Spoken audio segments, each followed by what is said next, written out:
الحمد لله نحمده ونستعينه ونستغفره ونؤمن به ونتوكل عليه ونعوذ بالله من شرور أنفسنا ومن سيئات أعمالنا من يهده الله فلا مضل له ومن يضلله فلا هادي له ونشهد أن لا إله إلا الله وحده لا شريك له ونشهد أن سيدنا ومولانا محمدا عبده ورسوله أعوذ بالله من الشيطان الرجيم بسم الله الرحمن الرحيم يا أيها الذين آمنوا اتقوا الله وقولوا قولا سديدا يصلح لكم أعمالكم ويغفر لكم ذنوبكم ومن يطع الله ورسوله فقد فاز فوزا عظيما وقال النبي صلى الله عليه وسلم المسلم من سلم المسلمون من لسانه ويده أو كما قال رسول الله عليه الصلاة والتسليم. محترم حاضرین، اسٹیج پر رونق افروز علماء کرام،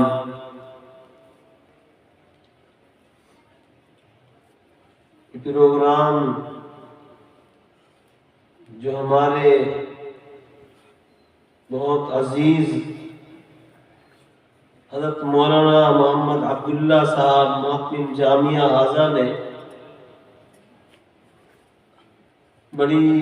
تذکر احتشام کے ساتھ میں، بڑی تیاریوں کے ساتھ میں منعقد کیا اور کافی وقت سے چلا، جس میں ہمارے سامنے اللہ کے مقدس کلام کی تلاوت بھی آئی اور شاعر صاحب کا عمدہ اور بہترین کلام بھی آیا، اور پھر شہسوار خطابت جناب حضرت مولانا ندیم احمد صاحب دامت برکاتہم کا خطاب بھی آیا، جو یقیناً ہمارے لیے کافی اور شافی تھا۔ اب اس کے بعد کچھ اور مزید کہنے کی ضرورت نہ رہی، کچھ کمی اور قصد تھی تو ہمارے قاری محمد راغب صاحب نے بھی اسے پوری کر دی۔ اب میرے لیے کچھ نہیں بچا۔ ہمارے بزرگ اور بھی بیٹھے ہیں، علماء کرام، مولانا قاری شوکت علی صاحب محتم مدرسہ سراج العلوم سرورپور سے حضرت تشریف فرما ہے، اور تقریباً مجمع بھی سب اپنے اپنے گھر کو جا چکا ہے۔ ماشاءاللہ چند حضرات ہمت کر رہے ہیں، اللہ آپ حضرات کی ہمت کو سلامت رکھے۔ مجھے کوئی لمبا چوڑا بیان نہیں کرنا، بس میں نے اللہ کے رسول صلی اللہ علیہ وسلم کی ایک حدیث مبارکہ پڑھی ہے، اب میں اسی کا ترجمہ کر کے مختصراً اور آپ سے رخصت ہوتا ہوں، کیونکہ وقت بہت زیادہ ہو گیا ہے۔ ضرورت تو تھی نہیں، لیکن حضرت مولانا کا حکم ہے، اب میں ان کے حکم کو بھی نہیں ٹال سکتا، لہذا اس کا ترجمہ میں آپ حضرات کو سنا دیتا ہوں اور مختصر سی تشریح کر دیتا ہوں۔ اللہ کے رسول صلی اللہ علیہ وسلم نے ارشاد فرمایا، المسلم من سلم المسلمون من لسانه ویده، کامل مسلمان، پکا سچا ایمان والا وہ شخص ہے کہ جس کے زبان سے اور جس کے ہاتھ سے مسلمان یا دوسرے لوگ محفوظ رہیں۔ اتنی سی بات ہے، اس کو 1 گھنٹے تک میں بیان کر دوں، کوئی مشکل کام نہیں، لیکن آپ کہنا کم اور سمجھنا زیادہ، عمل کر کے سمجھ لو کہ کامل مسلمان کی اور مکمل مسلمان ہونے کی علامت اللہ کے رسول صلی اللہ علیہ وسلم نے اس حدیث شریف کے اندر بیان فرمائی۔ مسلمان تو ہر شخص ہے، اس نے کلمہ پڑھ لیا، اللہ کو ایک مان لیا، نبی کریم صلی اللہ تعالی علیہ وسلم کو اللہ کا رسول اور پیغمبر مان لیا، وہ مسلمان کہلائے گا۔ چاہے وہ نماز پڑھ رہا ہے تو بھی مسلمان کہلائے گا، نماز نہیں پڑھ رہا تو بھی کوئی اس پر کفر کا فتویٰ نہیں لگائے۔ ایک آدمی صحیح کام کر رہا ہے، اس کو بھی کیا ہے کلمہ پڑھ لینے کے بعد مسلمان ہے، وہ الگ بات ہے کہ وہ غلط کام کر رہا ہے، دوسروں پر ظلم کر رہا ہے، دوسروں کو ستا رہا ہے، دوسروں کو تکلیفیں دے رہا ہے، دوسروں کو پریشان کر رہا ہے، لیکن کوئی بھی اس کو کفر کا فتویٰ لگانے کو تیار نہیں۔ لیکن اللہ کے رسول علیہ السلام نے ارشاد فرمایا، کامل مسلمان، پکے سچے مسلمان کی علامت یہ ہے کہ اس کی زبان سے اور اس کے ہاتھ سے، یعنی اس کی بات سے اور اس کی ذات سے، انسان کی بات اور اس کی ذات دو چیزیں ہیں، ان سے کسی کو تکلیف نہ پہنچ جائے۔ شریعت اسلام میں دوسروں کو تکلیف پہنچانے کا بڑا اہم مسئلہ ہے، بڑا اہم مسئلہ ہے شریعت اسلامیہ کے اندر۔ حضرت مولانا اشرف علی تھانوی رحمت اللہ علیہ نے، اللہ تعالیٰ ان کو جزا خیر عطا فرمائے، ان کی قبر کو نور سے منور فرمائے، انہوں نے اس چیز کے متعلق اور اسلامی جو شعبے ذات ہیں، اسلام کے جو شعبے ہیں، چاہے عقائد کے اعتبار سے ہو یا اعمال کے اعتبار سے ہو یا عبادات کے اعتبار سے ہو یا اخلاق اور معاشرت کے اعتبار سے ہو، آپ نے تمام شعبوں پر کام کیا ہے اور معاشرت کے شعبے پر بڑا سختی سے کام کیا اور عمل کر کے دکھایا اور لوگوں کو بتایا۔ آپ یہ کہتے تھے اگر کسی کو مسلمان بننا ہے، کسی کو عالم بننا ہے، کسی کو زاہد بننا ہے، کسی کو صوفی بننا ہے، تو وہ بہت ساری خانقاہیں پڑی ہیں، بہت اللہ والے لوگ ہیں، اللہ اللہ کرنے والے لوگ ہیں کہ وہاں وہ صوفیت سکھائی جاتی ہے، زاہد بنایا جاتا ہے، متقی اور پرہیزگار بنایا جاتا ہے۔ لیکن اگر کسی کو انسان بننا ہے وہ میرے پاس آ جائے۔ ہمارے یہاں تو انسان بنایا جاتا ہے، عالم نہیں بنایا جاتا، متقی نہیں بنایا جاتا اور دوسری چیز پہ نہیں بنایا جاتا، وہ تو بعد کی بات ہے۔ مسلمان بننا بعد میں، متقی بننا بعد میں، عابد اور زاہد بننا بعد میں، پہلے انسان تو بن جاؤ، پہلے انسان کے زمرے میں شامل تو ہو جاؤ۔ امام غزالی رحمت اللہ علیہ اپنی کتاب احیاء العلوم میں لکھتے ہیں کہ جانور تین طرح کے ہیں، تین قسم کے جانور ہیں جو ہمارے سامنے جنہیں ہم دیکھتے ہیں،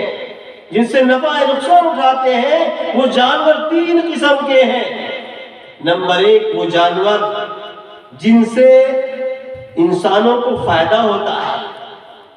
وہ اپنے آپ کو جان دے کر کے انسانوں کو فائدہ پہنچاتے ہیں، دودھ پلاتے ہیں، دوسری چیزوں کے ذریعے سے انسان ان کے اعضاء کے ذریعے سے فائدہ اٹھاتے ہیں، اور اگر وہ دودھ کے قابل نہ رہے تو پھر ان کا کیا ہے، ان کو ذبح کر کے ان کا گوشت استعمال میں آ جاتا ہے، گویا کہ وہ زندہ ہوتے ہیں تو بھی فائدہ پہنچا رہے ہوتے ہیں، اور آخر میں اپنی جان دے کر کے گوشت کے ذریعے سے ایمان والوں کو فائدہ اور کھانے والوں کو فائدہ پہنچاتے ہیں۔ گویا کہ ان کے اندر اللہ نے نفع رکھا ہے، فائدہ رکھا ہے کہ وہ اپنی ذات سے دوسروں کو فائدہ ہی پہنچا رہے ہیں۔ بھینس ہے، بکری ہے، بیل ہے، گائے ہے، اونٹ ہے، یہ ایسے جانور ہیں کہ جن سے انسان ہمیشہ روزانہ فائدہ اٹھا رہے ہیں۔ ایک جانور تو وہ ہے جو نفع بخش ہے اور زندہ بھی لوگوں کو فائدہ پہنچاتا ہے اور مر کر کے بھی لوگوں کو فائدہ پہنچاتا ہے، اپنی جان لے کر کے بھی لوگوں کو فائدہ پہنچاتا ہے۔ دوسرے جانور وہ ہیں جو انسان کو کوئی فائدہ نہیں پہنچاتے بلکہ تکلیف ہی تکلیف پہنچاتے ہیں اور ان سے ہمیشہ نقصان کا خطرہ ہوتا ہے۔ سانپ ہے، بچھو ہے،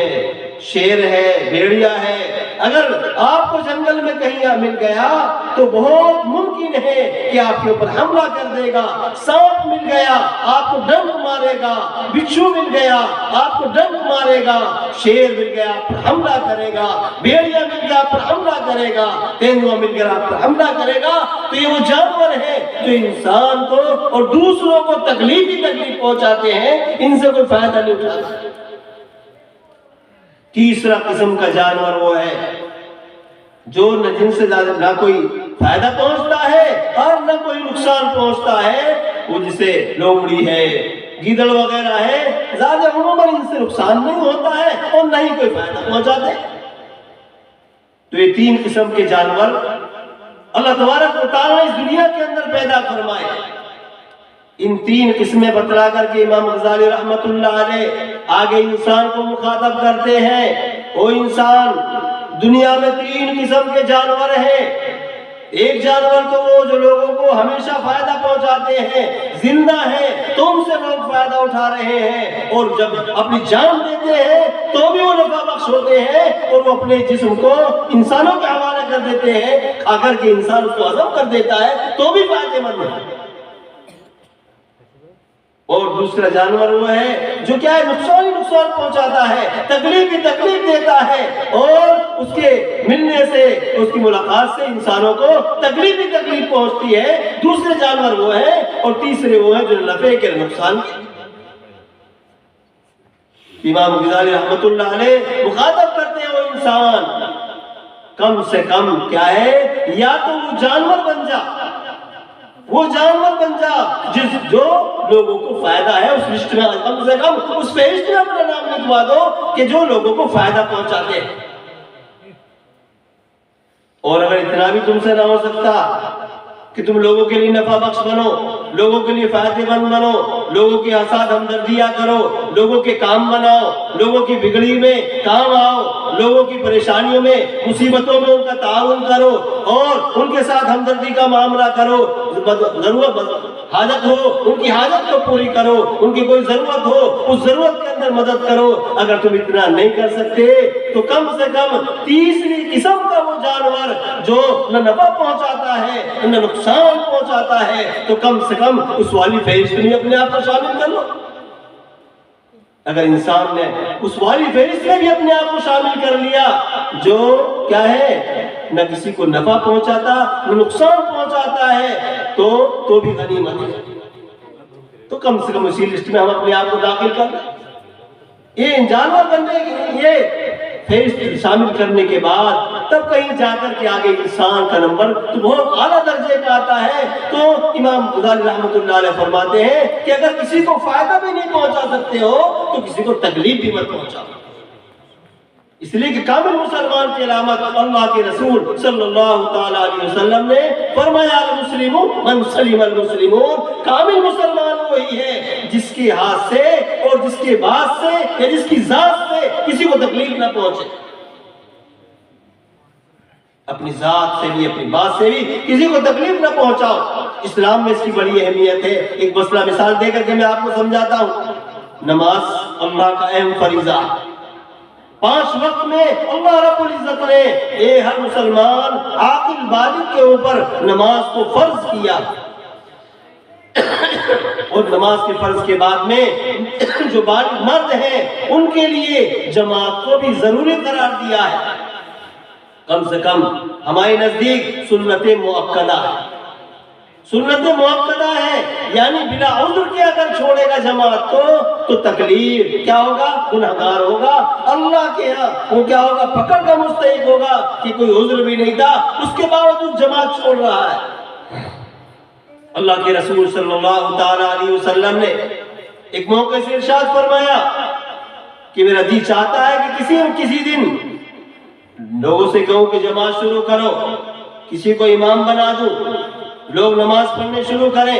اس کے بعد میں محلوں میں نکلوں، گلیوں میں نکلوں، اور لوگوں کے گھر گھر جا کر کے میں دیکھوں کہ کون آدمی ایسا ہے جو جماعت سے محروم ہے اور وہ بھی نماز پڑھنے کے لیے جماعت میں شامل نہیں ہو رہا ہے، اگر کوئی مجھے اپنے گھر پر مل جائے، ایسے وقت میں ادھر جماعت کھڑی ہے اور ایک مسلمان اپنے گھر میں پڑا ہوا سو رہا ہے، باتیں کر رہا ہے، دوسرے کاموں میں مشغول ہے، تو میرا دل یہ چاہتا ہے کہ میں اس گھر کو پھونک دوں، اس گھر میں آگ لگا دوں۔ جماعت کی اتنی بڑی اہمیت ہے۔ اللہ کے رسول فرما رہے ہیں کہ جس گھر میں کیا ہے کوئی جماعت کے ٹائم میں پڑا ہو اور مسجد میں نہ پہنچا ہو، میرا دل چاہتا ہے کہ اس گھر کو آگ لگا دوں۔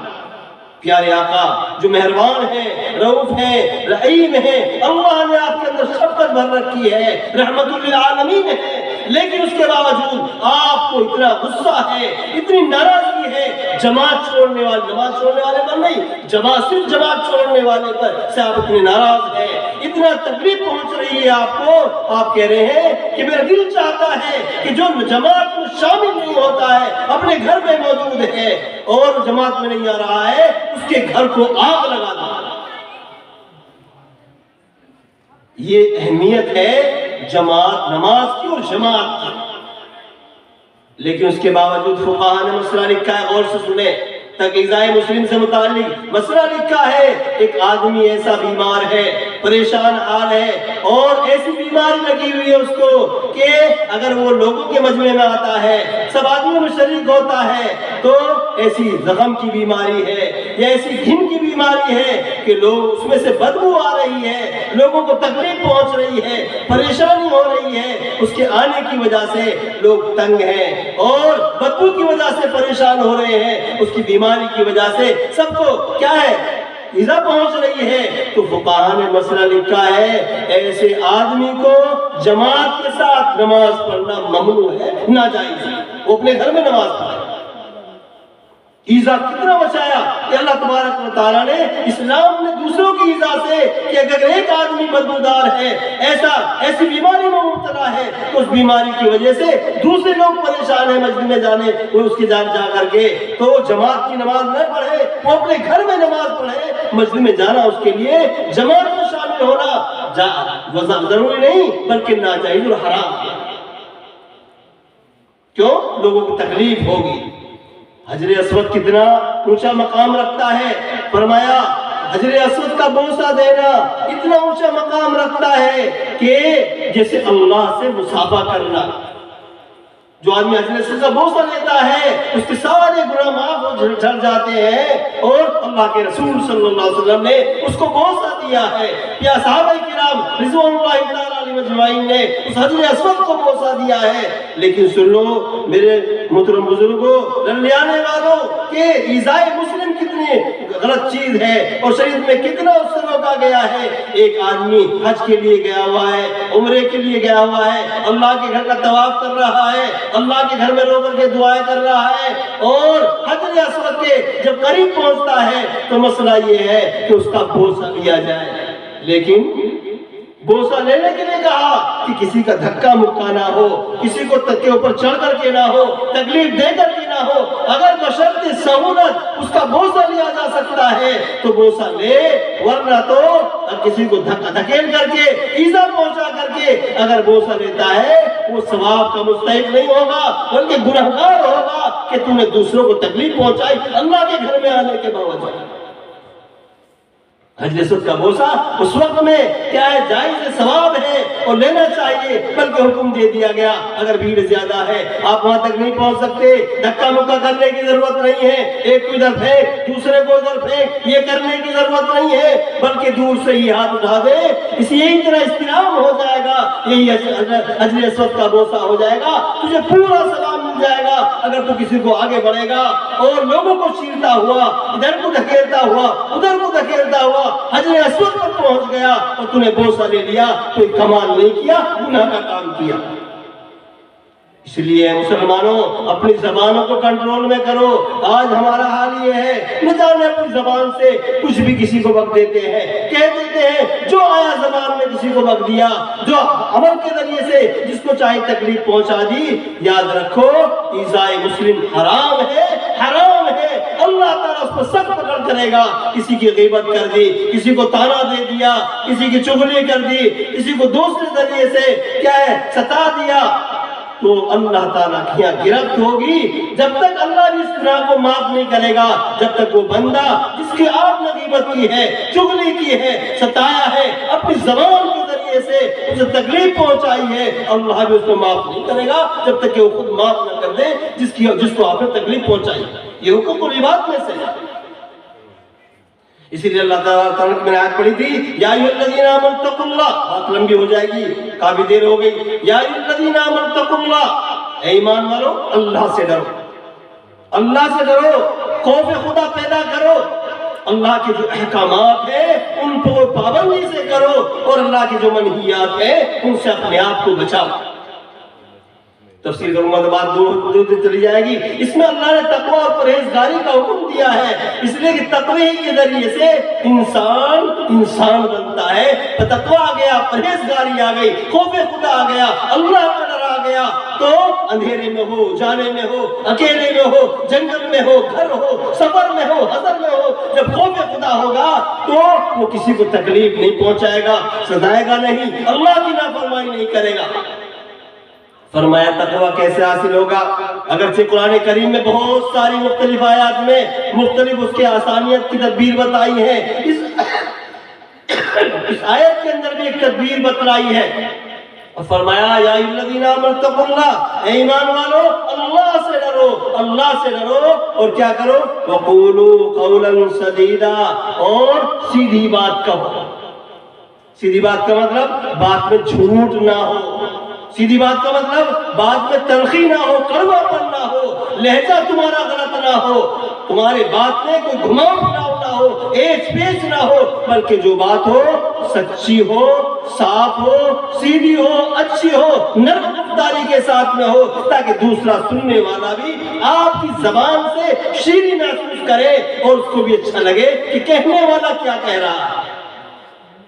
اللہ نے نبی کریم صلی اللہ علیہ وسلم سے متعلق ارشاد فرمایا، وَلَوْ كُنْتَ فَظًّا غَلِيظَ الْقَلْبِ لَانفَضُّوا مِنْ حَوْلِكَ فَاعْفُ عَنْهُمْ وَاسْتَغْفِرْ لَهُمْ وَشَاوِرْهُمْ فِي الْأَمْرِ فَإِذَا عَزَمْتَ فَتَوَكَّلْ عَلَى اللَّهِ۔ پیارے آقا جناب رسول اللہ صلی اللہ تعالی وسلم کو اللہ تعالیٰ فرما رہے ہیں، اے میرے پیارے نبی، فَبِمَا رَحْمَةٍ مِّنَ اللَّهِ، اللہ کی طرف سے تم پر رحمت ہو گئی اور مہربانی ہو گئی، لِنْتَ لَهُمْ، کہ آپ ان صحابہ کرام کے لیے نرم دل ہو گئے، نرم زبان ہو گئے، شیریں کلام ہو گئے۔ وَلَوْ كُنْتَ فَظًّا غَلِيظَ الْقَلْبِ، اگر آپ کیا ہوتے؟ سخت مزاج ہوتے، بد مزاج ہوتے، سخت دل ہوتے، لَانفَضُّوا مِنْ حَوْلِكَ، یہ صحابہ کرام تمہارے پاس نہ ٹھہرتے، جو آپ کے اوپر جان چھڑک رہے ہیں، اپنی جان کی قربانی پیش کر رہے ہیں، اپنے آپ کی بات پر اپنے بچوں کو یتیم کر رہے ہیں، اپنی بیویوں کو کیا ہے بیوہ کرنے کے لیے تیار ہے، ایک ایک بات پر جان دینے کے لیے تیار ہے۔ اگر آپ کے اندر سخت مزاجی ہوتی، بد کلامی ہوتی، اور آپ کا لہجہ اچھا نہ ہوتا، آپ کی بات اچھی اور سچی نہ ہوتی، سیدھی نہ ہوتی، پیار اور محبت والی نہ ہوتی، یہ صحابہ کرام کبھی آپ کے قریب نہ لگتے،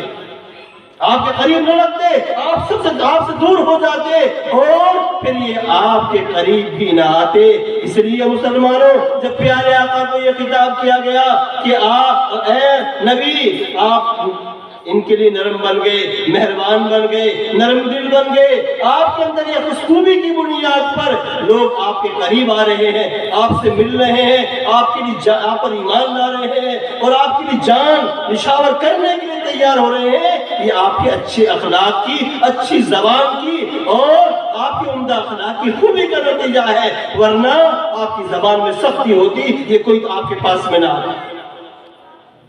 تو فرمایا اللہ تعالیٰ نے وَقُولُوا قَوْلًا سَدِيدًا، ایمان والو خوف خدا پیدا کرو، اور خوف خدا کیسے آئے گا؟ تقوی کیسے آئے گا؟ اس کی ایک شکل یہ بھی ہے، اپنی زبان کو ٹھیک کر لو، اپنی زبان کی اصلاح کر لو، اس لیے کہ ایک زبان ایسی ہے، اس سے ایک کلمہ کہہ دو جنت میں پہنچ جائے گا، اور ایک دوسرا کلمہ کہہ دو تو جہنمی بن جائے گا۔ کلمہ اسلام کہہ دو، کلمہ پڑھ لو، لا الہ الا اللہ محمد رسول اللہ صلی اللہ علیہ وسلم، کہ اللہ کے سوا کوئی معبود نہیں، اگر کلمہ پڑھ لیا وہ جنتی ہے اور جنت میں جائے گا، اور کلمے کا انکار کر دیا زبان سے گیا سیدھا جہنم میں، اب اس کو کوئی بچانے والا، جہنم سے عذاب سے نکالنے والا کوئی نہیں ہوگا۔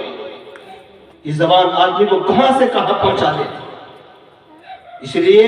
اپنی زبان کی اصلاح ضروری ہے. ہمیں اپنے زبان سے لوگوں کو بچانا ہے اور ایسی کوئی بات تلخ کڑوی اور سخت ایسی کوئی بات نہیں کہنی ہے جس سے لوگوں پر کیا ہو جائے کہ لوگوں کو تکلیف پہنچ جائے, پریشانی ہو جائے, ایذا پہنچ جائے. اللہ رب العزت نے اس سے سختی کے ساتھ منع فرمایا ہے اور کہا تقوی اسی وقت میں پیدا ہوگا, طاعت اسی وقت میں پیدا ہوگی. اللہ کے منظور نظر اسی وقت میں بن سکتے ہو جب تمہاری بات سچی, نرم اور سیدھی اور اچھی بات ہوگی تو تم کامیاب ہو جاؤ.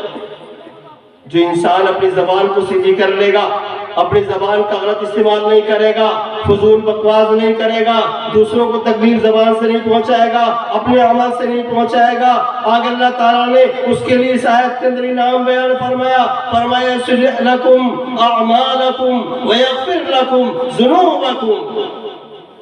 کیا فرمایا اللہ تعالیٰ نے؟ اللہ تعالیٰ تمہارے کاموں کو بنا دے گا,